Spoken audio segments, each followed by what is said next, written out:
మీ business ఏదైనా మీ ఊర్లో promotion చేయాలంటే అది సుమన్ టీవీతోనే సాధ్యం. ఇప్పుడే సంప్రదించండి. అధికారులకు, మూడు పార్టీల పెద్దలకు, మీడియా సోదరులందరికీ కూడా పేరు పేరున హృదయపూర్వక నమస్కారాలు. మన చంద్రబాబు నాయుడు గారు అధికారంలోకి వచ్చి ఈ రోజుకి 100 రోజులు అవుతా ఉన్నాయి. ఈ 100 రోజుల్లో ఆయన ఏ పని చేశారు, ఏ కార్యక్రమాలు చేపట్టారు అన్నది ప్రజల్లోకి తీసుకెళ్లాలనే ముఖ్య ఉద్దేశంతో ఈ కార్యక్రమాన్ని మన బాబు గారు పెట్టారు. ఇది ఇంటింటికి వెళ్ళి మేమే స్వయంగా చెప్పమన్నారు.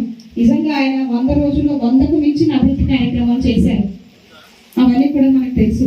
చెప్పుకుంటూ కూడా చాలా ఉన్నాయి. ఒక పెద్ద బుక్లెట్ లా ఇచ్చారు. కానీ అన్ని కార్యక్రమాలు మన చంద్రబాబు నాయుడు గారు చేశారు. అందులో ముఖ్యంగా అధికారంలోకి రాగానే పెన్షన్ పెంచుతారన్నారు.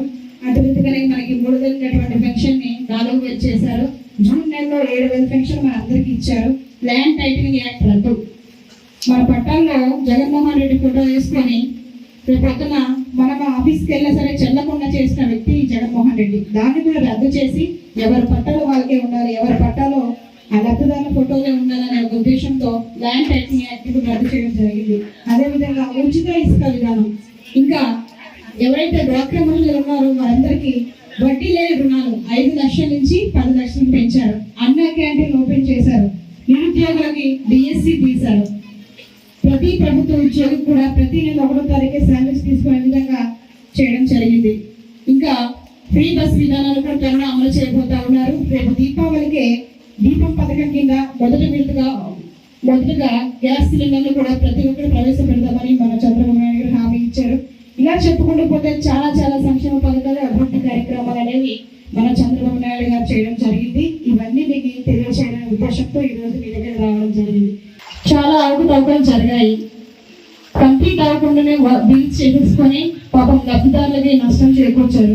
దీనిపై ఎంక్వైరీ చేయమని మేము విజయవాడలో సెక్రటరీలో ఒక అప్లికేషన్ ఇవ్వడం జరిగింది. వాళ్ళు త్వరలో ఎంక్వైరీ చేస్తారని చెప్పారు. కాబట్టి మీ అందరికి కూడా ఎక్కడైతే అనుకున్న రీతిలో ఈ యొక్క కాలనీస్ కట్టించలే అవన్నీ తిరిగి వాళ్ళతో కట్టిస్తారు, లేకపోతే రిపేర్లు కూడా చేయిస్తారు. ఇక్కడ వాటర్ సమస్య అన్నారు, అది కూడా త్వరలోనే పరిష్కరిస్తాం మేము. ఇంకా ఏమైనా సమస్యలు, చాలా మందికి రేషన్ కార్డులు ఏమని చెప్తా ఉన్నారు, ఇవన్నీ కూడా అవుతాయి. గత గవర్నమెంట్ లో ఎక్కువ ల్యాండ్ ఉందనేసి రేషన్ కార్డు తీసేశారు.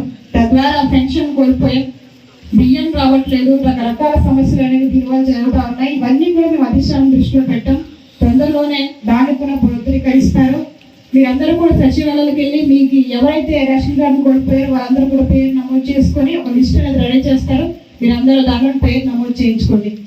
నేను కూడా ఈ 100 రోజుల్లో చాలా మంచి పనులే చేశానని చెప్పుకుంటున్నాను. ఎందుకంటే మన బాబు గారు ఏ విధంగా మనం చేసిన పని ప్రజల్లోకి వెళ్ళి చెప్పాను అన్నారో నేను కూడా